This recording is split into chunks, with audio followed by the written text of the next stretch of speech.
Are we on the brink of World War III? I think we're the closest that we've ever been. In the audience, a young man, Trump a question on World War III. Mr. President, thanks for being here tonight. Thank you clearly. It's no secret that our country is in chaos.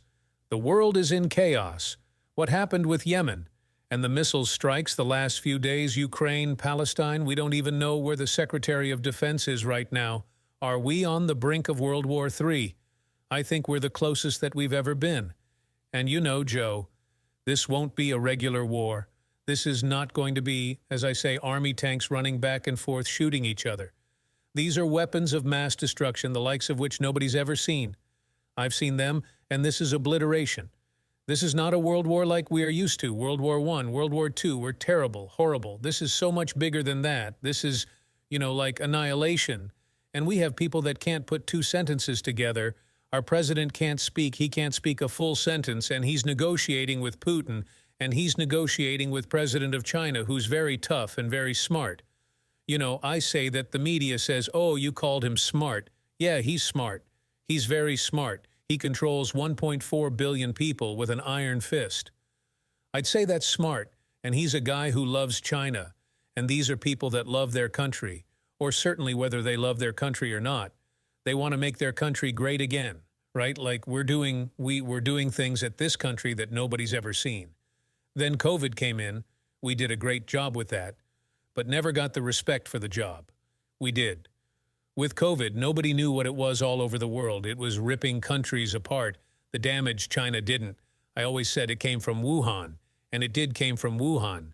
And it was the damage done to this world. 61 trillion. They figure that's more than China has.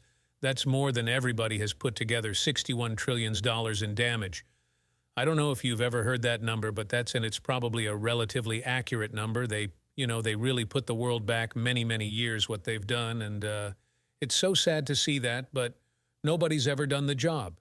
We rebuilt the military. We gave the largest tax cuts in history.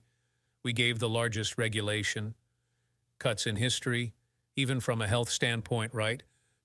We did right to try that. We have the best labs, the best doctors in the world, and we have things that won't come out for 4 or 5 or 6 years. They won't be approved. And I got it done. And they've been trying to get that done for 54 years.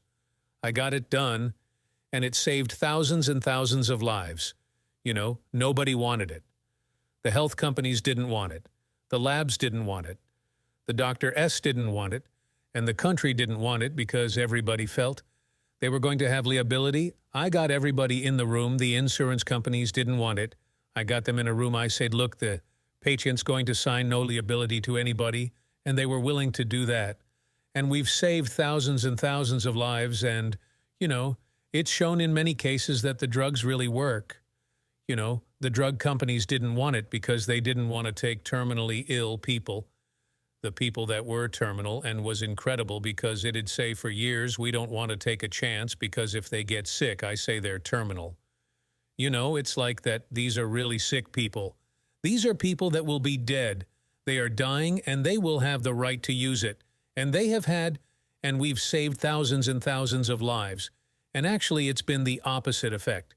Some of these drugs are so good that it actually proved that they were good, as opposed to, the liability factor that the drug companies were worried about. So we're very proud of everything we did.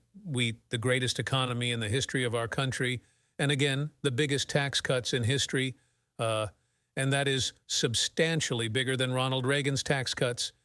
And he did it now. The Democrats want to have that elapse. It expires relatively soon, and that was a 5-year deal. It expires, and if that's allowed to expire, your taxes are going to go up at numbers. The biggest tax increase in history, and it'll also be very bad for the economy of, for the country. It's interesting when I cut the taxes to that tremendous extent, including for businesses, everybody said, oh, wow, it's not going to be income. We take in much more income now than we did before, with a higher tax rates if they allow that to expire, which they'd like to do. I believe, I think they have a tremendous liability because Even politically, why would you vote for somebody that's going to raise your taxes by 75%? And that's what you're going to be doing if you vote for crooked Joe Biden, and he's crooked as you can be. There's never been a president more crooked than this guy. If you vote for him.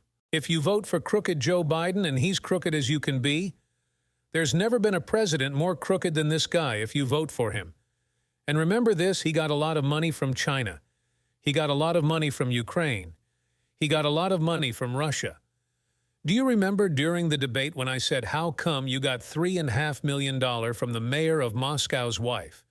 And Chris Wallace wouldn't let me ask that. He said, well, I have to stop you. What is that? Well, that's become a very big subject. Why did he get it? And he can't answer why he got it. But we have sort of a Manchurian candidate in there. He's a guy who's very compromised, in my opinion, and that's why China is getting away with murder. You know, China now is not doing well because of my tariffs. They cannot take the tariffs off because it's so much money coming into our country that they can't really justify taking the tariffs off. And I took in hundreds of billions of dollars from China. Hundreds of billions. No other president ever took in 10 cents. And I got along great with President Ifit until COVID. That was a step too far. I couldn't do it, but I had a great relationship with him, but he was not thrilled with the tariffs.